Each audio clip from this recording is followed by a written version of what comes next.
Arimi a kahua thothaiti-ini ya Kipkelion marakunyira ngita muhuko kurumirira marihi ma iguru maria mamukirite ma magetha ma mwaka uyu.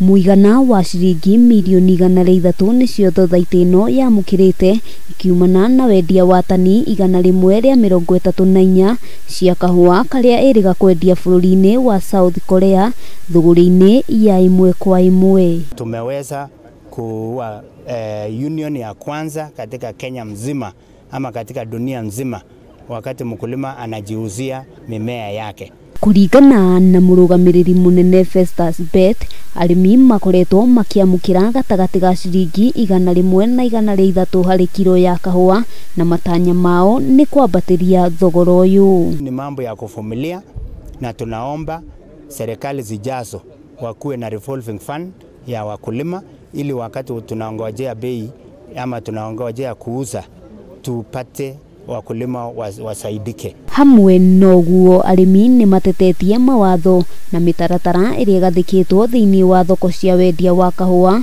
cia kugiria mendie magetha mao maria andu kiumbe riu makienda thirikari kuregaregeria mikane iyo. This is revolutionary because we've never sold coffee directly at any one time from Kenya to any country. It's always been through the coffee exchange. Handu-ini ha Kameme TV ritwa riakwa ni Wambui wa Njuguna.